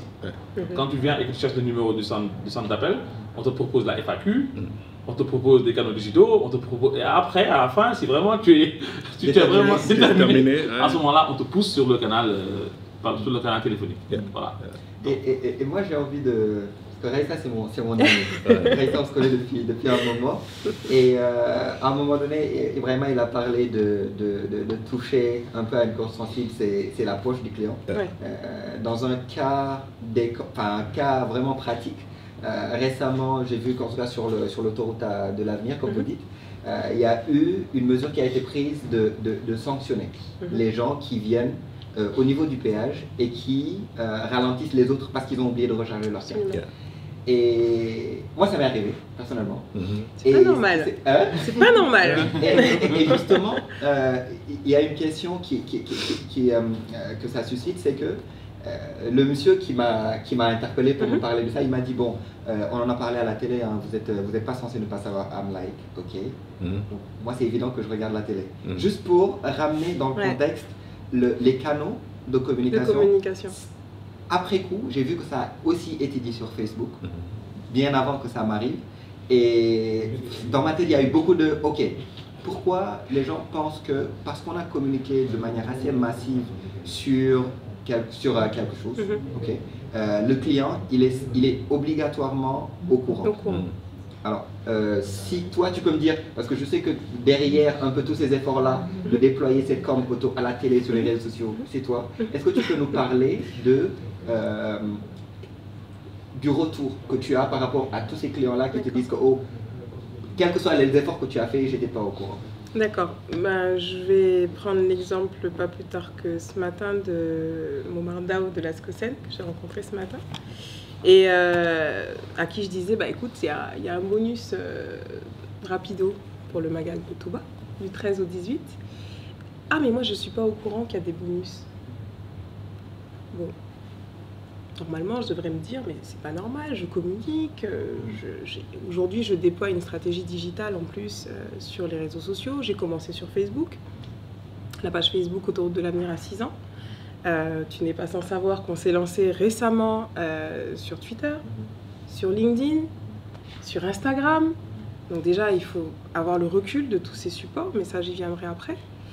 Et qu'on communique classiquement à la radio, puisque la stratégie de communication, c'est de se dire, on a des clients au volant, donc qui ne sont pas censés être au téléphone, au volant, et donc qui sont censés écouter la radio. Si malgré tout ça, l'information sur un bonus ou sur le tarif passage abusif dont tu parlais tout à l'heure, dont tu as fait les frais, et c'est très bien parce que je t'en veux un peu quand même depuis le temps, hein, avec tous les outils qu'on met en place, avec Orange Money pour pouvoir recharger la carte, Orange Money qui est notre produit phare aujourd'hui sur cette solution, ben, moi je me dis, on a encore un gros travail de communication, de proximité à faire sur les réseaux sociaux, à la radio, à la télé. Et pour le faire, je me suis arrêtée, je me suis dit on va faire une étude d'impact de nos actions de communication. Cette étude d'impact va nous permettre de dire, bon, sur le tarif passage abusif, on a communiqué à la radio, à la télé, combien de personnes réellement ont été touchées. Et ça permettra derrière au front office, donc notamment les receveurs qui ont dû te donner cette info, d'avoir des éléments de langage adaptés. Parce que la différence entre l'autoroute et Orange, mais là où on se rejoint, vous avez Hibou, nous on est dans les voies, et Hibou il est dans les voies tous les jours. Et dans les voies, quand on klaxonne, il n'y a pas cette interaction que vous avez pu créer, cette empathie que vous avez pu créer avec votre robot, entre guillemets. Hein. Vous avez parlé tout à l'heure d'humains, c'est des humains qui sont en face et qui ont derrière des gens qui sont mécontents. Donc comment on arrive à traiter rapidement un problème pour pouvoir faire en sorte que derrière, Demba ne klaxonne pas, vous derrière et vous par ricochet.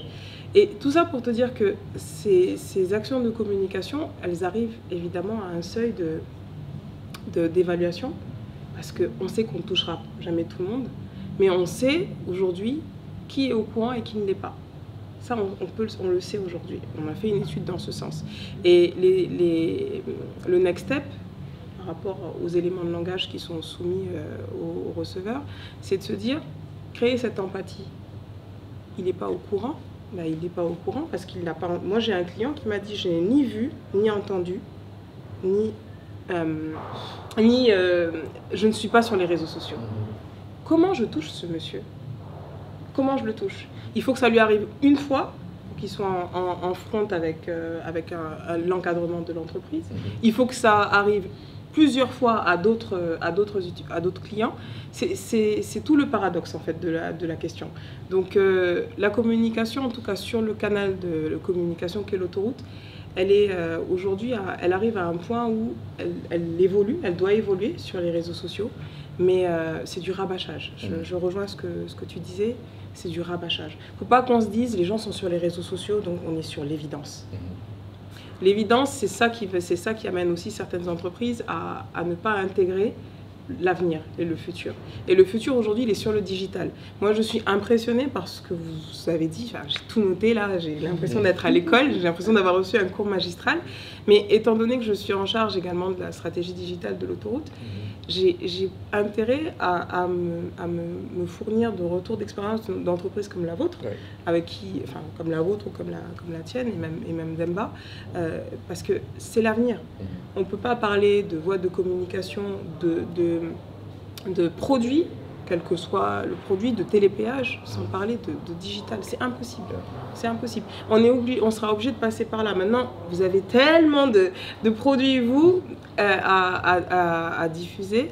Nous, déjà, rien que sur le télépéage, on est en train de mener une stratégie d'intégration et d'appropriation pour que, justement, Demba n'ait pas à se poser la question de est-ce que j'ai rechargé ma carte, quoi. Voilà, c'est ça le next step pour moi aujourd'hui. J'espère que je ne parle pas trop et arrêtez-moi. C'était très intéressant. Voilà, c'était très intéressant. Je pense qu'elle a fini par un point qui est très important, c'est l'écoute client. Tout à fait. On écoute nos clients et on essaye d'améliorer nos processus. Donc, je pense que le meilleur exemple qu'on a vécu ces temps-ci, c'est peut-être passé inaperçu, c'est Mélo. La pâtisserie Mélo, si vous savez, ils ont changé un tout petit peu cet été, après le ramadan et tout. Et il y a eu des retours clients négatifs qui disent ça a changé, le cadre est beau, mais attention, le jus d'orange c'est pas assez, la confiture. En gros, l'expression que les gens utilisent, c'est surcoté. C'est surcoté. Et ce qu'ils font 3 jours après, c'est de faire une publication pour dire nous vous avons entendu. Ça signifie quoi? Ça signifie qu'ils ont su exploiter les retours clients. Ce qui est très difficile aujourd'hui. Et lorsqu'on observe les entreprises présentes dans les réseaux sociaux et autres, on a trop tendance à contester ce que Demba dit. Demba dira oui, j'ai pas essayé de jus d'orange. Ah non, pourtant c'est 25 centilitres, alors que pour une personne normale, justifier. La technique, ça. Voilà. C'est ça. Et ça ramène à quoi? C'est à mon avis de suivre les KPI aujourd'hui. Lorsqu'on gère une entreprise qui est sur le digital, on ne va pas se limiter à voir le nombre de followers qu'il y a. On ne va pas se limiter à voir le nombre de clients qu'on a, ou le chiffre d'affaires qu'on gère. Ce qui est important, c'est de capturer tous les commentaires de nos clients. Que ce soit sur un produit, que ce soit sur un service qu'on a commercialisé, que ce soit même sur un poste, il faut capturer l'ensemble de ces retours clients. On fait une analyse et on essaie de ressortir aujourd'hui quels sont les points d'amélioration, quels sont les axes d'amélioration, comment on modifie le produit-là pour qu'il puisse répondre au mieux aux besoins de nos clients. Parce qu'il y a le souhaité et il y a le rendu. Ce qu'on souhaite, c'est fournir tel service. Le rendu, c'est peut-être pas ce qu'on souhaite. C'est peut-être pas ce que le client lui-même il recherche. Et donc, on a une force au niveau du digital, c'est le fait de pouvoir récolter toutes ces informations-là venant de nos clients. Posons-nous la question il y a 15 ans ou il y a 20 ans. Lorsqu'on commercialise un produit, comment est-ce qu'on sait ce que les clients pensent au produit? Descendre sur le terrain. La boîte à idées. La boîte à idées, il fallait pour ça prendre son temps et écrire. Là, on te dit, même à 4 h du matin chez toi, tu as la possibilité de donner ton avis client. Et les avis, c'est toujours positif. On a eu un bad buzz récemment avec Nousco, pour ceux qui s'en rappellent, mais ça a été positif pour lui, pour répondre à la question de Demba tout à l'heure qui disait parfois un bad buzz peut être, comme je l'ai dit, un good buzz. Voilà. Pourquoi ça a été positif? C'est vrai qu'au début, on a tous trollé l'image de ce gâteau-là, un peu bizarre entre guillemets, on va dire. En tout cas, qui ne répondait pas à l'attente client. Pourquoi? Parce qu'il y a une référence et il y a un rendu. Lorsqu'on compare les deux, il y a tout un décalage. Et ce qui s'est passé, c'est qu'il a repris ce gâteau, il a recommencé à zéro et il a republié à nouveau, il a fait tout pour satisfaire la cliente. Et il s'est excusé aussi. Il s'est excusé également. Ça, c'est l'humilité. Et quand les gens disaient non, pourquoi la cliente écrit ça et autres, je disais non, mais c'est intéressant pour lui. Carrément. moi, je pense que pour booster le digital et pour répondre un peu à la question de l'entrepreneur, ou en tout cas à la question de l'internaute, je suis d'accord que c'est important de faire la com pour booster. Mais après, il faut assurer le quotidien. Résoudre les problèmes du client. Répondre dans les délais. Empathie client. L'effort que les clients fournissent pour accéder à vos plateformes. C'est important. Le temps que ça prend, c'est important. Et tous ces paramètres-là, on ne doit pas les négliger lorsqu'on gère justement une page Facebook, une page Twitter, lorsqu'on gère en tout cas une entreprise. C'est des points sur lesquels on doit faire énormément d'efforts. On boucle avec le client, on lui écrit. Aujourd'hui, on n'a pas besoin d'appeler. Il y a des liens qui sont en accès libre sur le web pour sonder le client. Satisfait, pas satisfait, pourquoi vous n'êtes pas satisfait. À chaque fois qu'on commercialise à mon avis un produit, un minimum, c'est d'avoir le retour de ce client-là. Tout à fait. Autant sur les canaux traditionnels, c'est compliqué parce qu'il faut appeler, il faut se déplacer. Autant sur le digital, il y a des outils qui sont gratuits, qui sont libres d'accès et que, comme on a vu, nos entrepreneurs doivent s'approprier pour pouvoir gérer leur quotidien, pour pouvoir améliorer surtout les produits. Pour finir, je donne un exemple. Je pense que j'en avais parlé avec Abdourahmane la semaine dernière. On a fait une formation il y a 2 ans sur 6 segments. Donc, à la première minute de la formation, ce que le formateur fait, il diffuse une vidéo. C'était des Indiens qu'on appelle les Dabawala. C'est des gens qui livrent 250 000 repas par jour en Inde, à Bombay. Donc pour ceux qui connaissent, vous voyez que c'est... Voilà. Et il nous disait que ces gens-là ne sont pas instruits. Ces gens-là n'utilisent aucun outil digital. Pas de téléphone, rien du tout. Ils font des livraisons de repas. Et ils se trompent chaque 16 millions de livraisons. C'est-à-dire, il y a 16 millions de livraisons et il y a un seul défaut sur les 16 millions. Et c'est des gens qui n'appellent ni le destinataire, ni la provenance du produit. Et pour dire quoi? Pour dire que, tout simplement aujourd'hui, la rigueur aussi, elle est de mise dans tout ce qu'on fait. Lorsqu'un défaut se produit, il faut anticiper ce défaut-là. Appeler le client, lui dire, nous avons prévu de vous livrer à telle heure, malheureusement, on a une telle contrainte, la livraison se fera dorénavant à telle heure. C'est mieux que de livrer en retard et que derrière, la personne écrive sur les réseaux sociaux, Demba, c'est un retardataire, il devait me livrer mon produit à midi, là il est 12h35, il n'est pas encore là. Demba va se fâcher après pour dire non, il n'est pas compréhensif, il n'a pas vu qu'il y avait la pluie aujourd'hui. Je suis désolé, mais les clients, ça ne l'intéresse pas. Ça ne l'intéresse pas. Donc voilà, moi mon plaidoyer, pour finir, c'est capturer les analyses des consommateurs finaux. Capturer tous les commentaires qu'on fait sur notre marque et les utiliser pour améliorer les processus internes. Et aujourd'hui, hein, sur le digital, hein, il y a un indicateur assez pertinent qui s'appelle l'indice de sentiment. Aujourd'hui, chaque marque doit mettre en place cet indicateur-là qui est l'indice de sentiment pour savoir est-ce que son sentiment sur le digital il est neutre, s'il est négatif ou bien s'il est positif. Maintenant, d'aucuns me diront oui, comment savoir si c'est négatif ou positif? Ça, c'est de l'intelligence artificielle et également le paramétrage de mots-clés.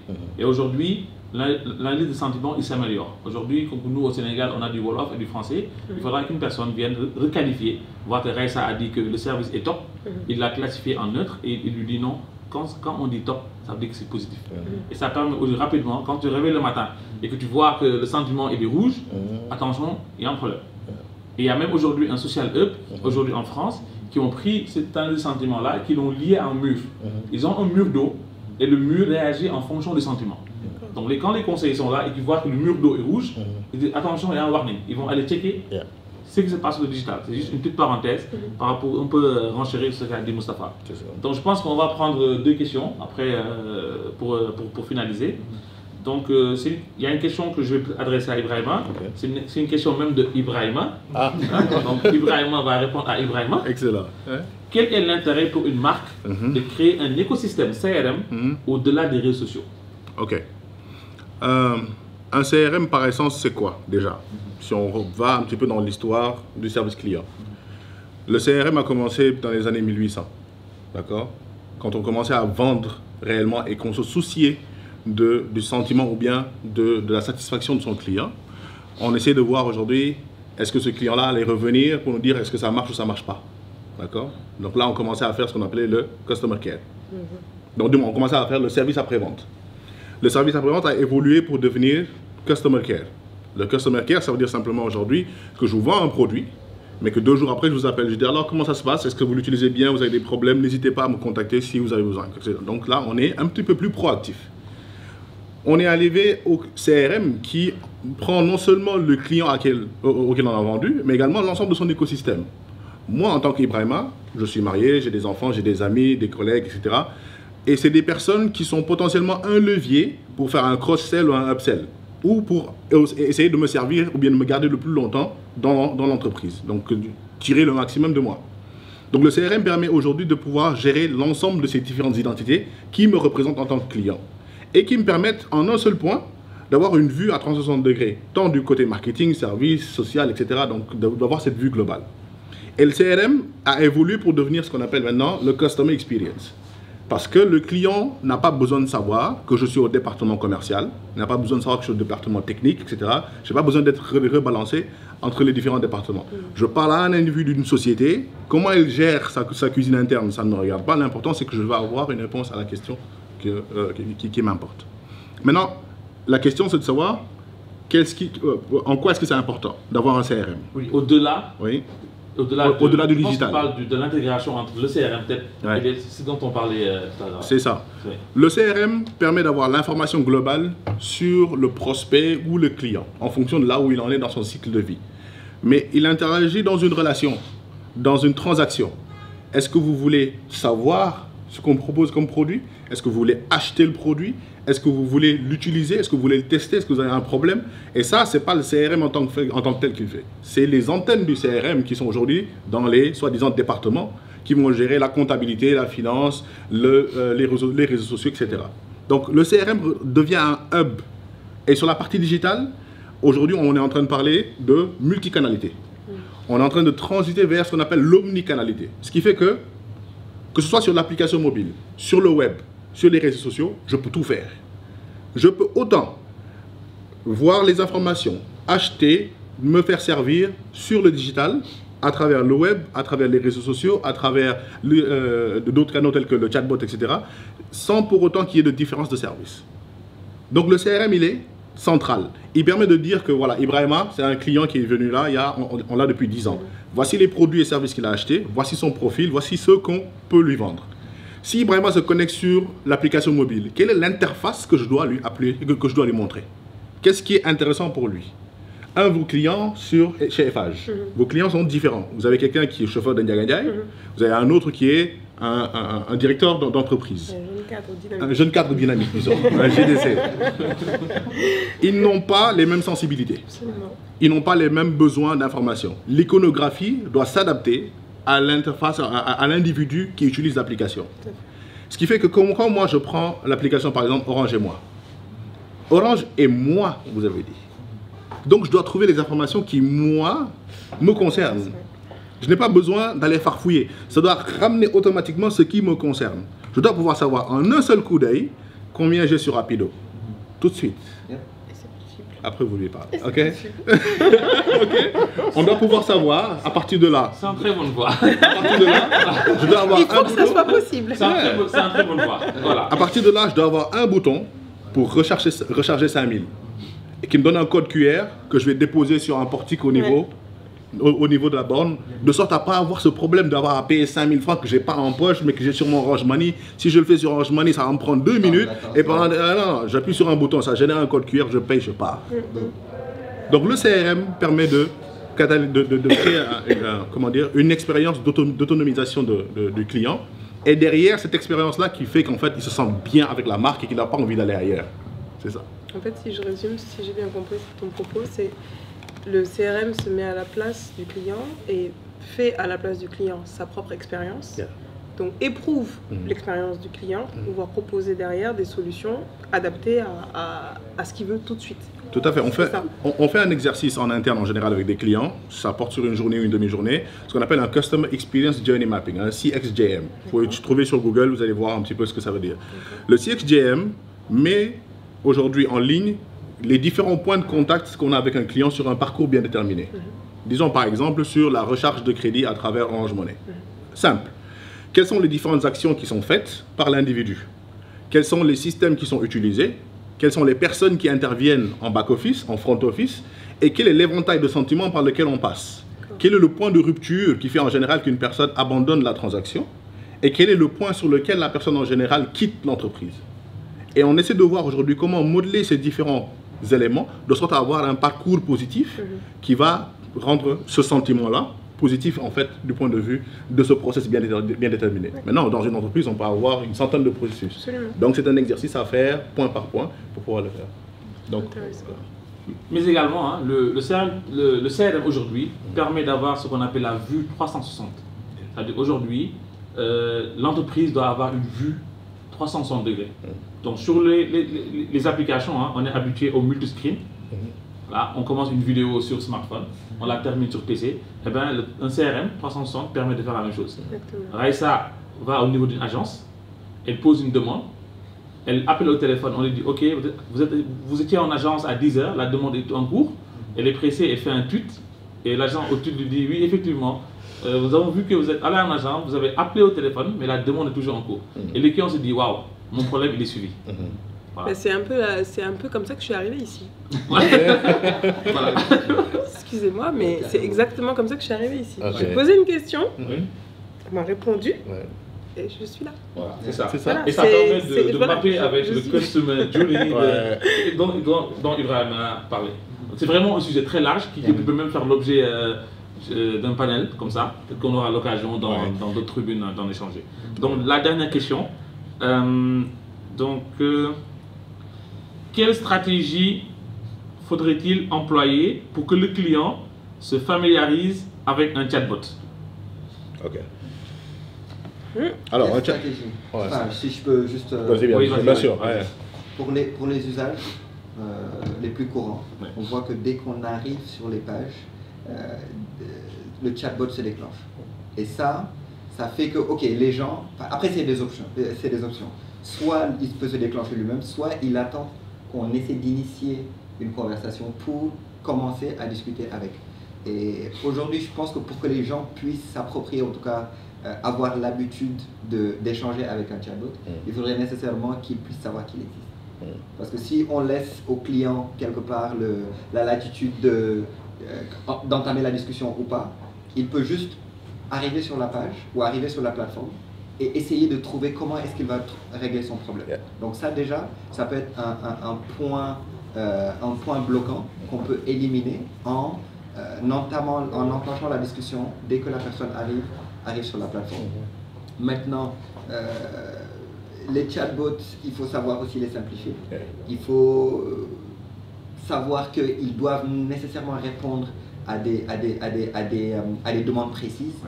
Et très souvent, les demandes qui arrivent le plus souvent, qu'on puisse les proposer pour que les gens, on a plus ou moins entre 60 et 80% de chances pour que la personne pose ces questions-là. Et aussi proposer l'option, ok, est-ce que vous avez d'autres questions que vous voulez soumettre et tout ça. Donc, pour moi, sur les chatbots, dans un premier temps, on peut appliquer la stratégie du get, keep and increase. Dans un premier temps, on essaie d'avoir des utilisateurs. Donc, dans ces utilisateurs-là, comme tu l'as dit, il faut un parcours client simple. Dans un premier temps, on ne peut pas mettre un chatbot ouvert. Donc, c'est des chatbots non linéaires où Ibrahim va venir poser une question. Il va dire de façon ouverte. Ça, si vous le faites, vous ouvrez vraiment une fenêtre au troll parce que le bot ne va pas comprendre. Ils vont lui poser une question, pourquoi, qu'est-ce que j'ai mangé hier nuit, ou en Wolof, le bot va dire je ne comprends pas et ça va vraiment gâter l'expérience. Pour moi, dans un premier temps, il faut recruter des clients sur le chatbot, mais également leur définir un parcours client simple. Et puis derrière, comme on dit, le parcours client est toujours différent de l'expérience utilisateur. Pour moi, derrière, il faut voir comment ça se passe l'expérience utilisateur, faire du A/B testing, mettre un bouton ici, après voilà, analyser et voir quel est le meilleur parcours que les clients ont choisi et adapter le chatbot. Et une fois qu'on voit que le taux de succès du chatbot, parce que derrière il y a les KPI, il faut toujours mesurer quel est le taux de succès du chatbot, pouvoir derrière aller à une prochaine phase où on va maintenant increase le produit, c'est de mettre de nouvelles features. Voilà, rajouter maintenant de nouvelles fonctionnalités et puis après derrière, voilà, fidéliser aujourd'hui les gens qui utilisent ce chatbot là et derrière qui vont être finalement même des ambassadeurs et c'est eux qui vont dire ah oui, j'ai testé le chatbot de telle marque mais il est excellent, venez le tester. Il est intuitif.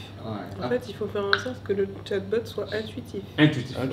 Voilà. Ouais. Après, vu que ce n'est pas une technologie ou des usages qui ne sont pas courants, que les gens n'ont pas l'habitude de l'utiliser, il faudrait aussi donner la possibilité aux gens de décider, de discuter avec un humain. Genre, on vous donne l'option de pouvoir choisir vraiment la facilité et tout ce que vous voulez, mais vous verrez quelqu'un comme un Duggerbob comme moi, Dembélé, qui va dire moi je préfère parler à quelqu'un qui va vraiment régler mon problème parce qu'il n'est pas sur la palette de ce que vous me proposez parce qu'on est aussi au Sénégal beaucoup sur la culture de l'oral.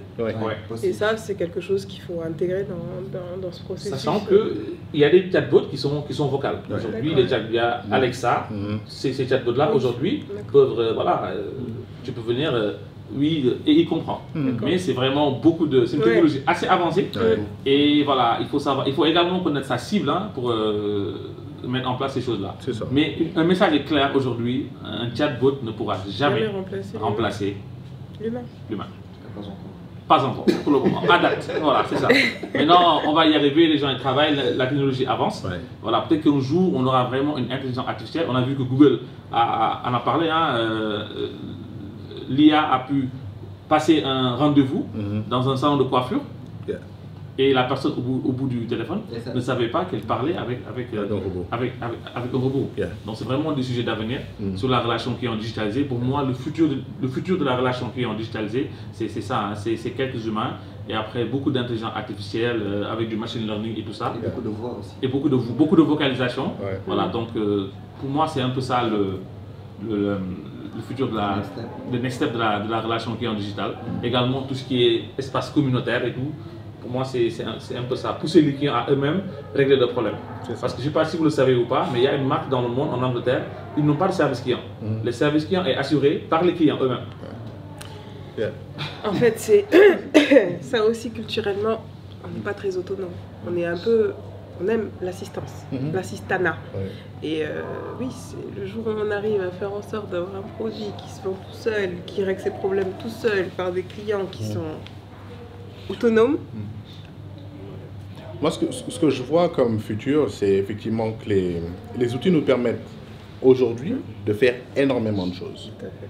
Il faudrait qu'on arrive à trouver ce mariage entre ce qu'on veut faire en termes de processus et les capacités des produits que l'on a en interne. C'est-à-dire, voilà aujourd'hui ce que je suis capable de faire et voici ce que je vise dans le futur. Et de pouvoir se lancer là-dessus. Sur le chatbot, l'expérience que personnellement j'ai eue, c'est que les entreprises qui l'installent au départ ne font pas un chatbot basé sur les mots-clés. Ils font un chatbot avec simplement des choix. C'est plus un interview. On vous pose des questions et vous avez des choix multiples. En fonction de la réponse que vous donnez, on vous donne aujourd'hui derrière. Et derrière, le moteur est capable de calculer et de prendre des décisions. Et derrière, on peut voir les KPI, du moins la qualité aujourd'hui des réponses qui ont été données. Et ces réponses-là sont justifiées. Le système vous dit, vous avez droit ou vous n'avez pas droit, ou on vous fait ça parce que voici les raisons positives et voici les raisons négatives. Si vous voulez enrayer les réponses négatives, voici les actions à mener. Pour les démarrer, cliquez ici. Et ça, c'est une autre chose. Le chatbot ne va pas simplement permettre de donner une information, mais il doit déclencher un processus. On doit avancer avec le client, lui dire, voilà, on a compris ce que tu veux faire, on va t'aider à le faire plus rapidement. S'il veut parler à un humain, on doit créer normalement un ticket pour que ce soit l'entreprise qui appelle, pas que le client qui rappelle. Donc on doit prendre aujourd'hui cette position de dire, c'est mon client ou c'est mon prospect, il a un intérêt, quel qu'il soit, je vais essayer de le satisfaire, je vais aller vers lui. Et en troisième partie, le futur, c'est quoi? C'est vraiment ce qu'on a envie de faire. Parce que les solutions qu'on voit aujourd'hui vont dans tout ordre. Si vous voyez qu'en Suède, ils ont commencé à implanter des puces sous la peau pour remplacer le téléphone, remplacer tous les systèmes qui pour ouvrir des portes, payer des factures, etc. C'est ou contrôler la glycémie. Contrôler la glycémie, tout plein de choses. Tous les cœurs de métier, toutes les industries aujourd'hui peuvent utiliser la même puce. L'universalité de l'ensemble des services à travers cette puce-là, c'est quelque chose qui va dans le futur. Mais on n'en est pas encore là. Notre contexte ici au Sénégal est différent. Mais ce qui est bien, c'est qu'on a une clientèle qui est très à cheval sur tout ce qui est innovation. À chaque fois que vous leur donnez un nouvel outil, ils s'adaptent assez rapidement. Ces forums aujourd'hui, pour pouvoir mettre les clients face à face, est-ce qu'on les a créés? Est-ce qu'on les a mis en place pour voir comment est-ce qu'ils réagissent? Au départ, il y a toujours des couacs. Il faut recadrer, il faut modérer, etc. Montrer que voilà la conduite à tenir. Mais je pense qu'il n'y a pas aujourd'hui de mal à pouvoir essayer quelque chose. Ça pourra toujours amener un certain type de client qu'on a, pas tout le monde, un certain type de client à avoir une meilleure expérience et à pouvoir rester plus longtemps au sein de l'entreprise. Voilà. Donc je laisse le mot de la fin à Daba, c'est vraiment très enrichissant. Moi j'ai appris pas mal de choses. Et voilà, donc je laisse Écoute, le mot là.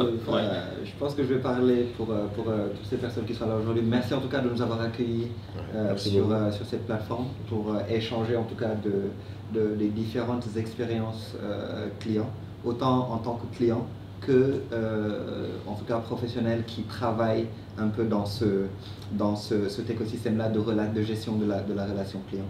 Et j'espère qu'on pourra avoir très prochainement d'autres discussions qui vont aller même au-delà de ce qui existe entre le client et la marque. Parfois, on a beaucoup d'intermédiaires avec qui on travaille pour justement faciliter cette relation-là. Je pense qu'on aura l'occasion d'en reparler très prochainement. Et je pense que donc, ceux qui le veulent peuvent mettre en tweet tous les sujets sur lesquels ils voudraient qu'on échange pour les prochains lives du Social Hub. Et on pourra voir un peu comment l'organiser, appeler d'autres experts et voilà, pouvoir en faire profiter toute la communauté. Voilà. Merci en tout cas. Merci à tous. Merci. Et quand vous avez un problème, contactez Guibou. Merci beaucoup. Merci beaucoup.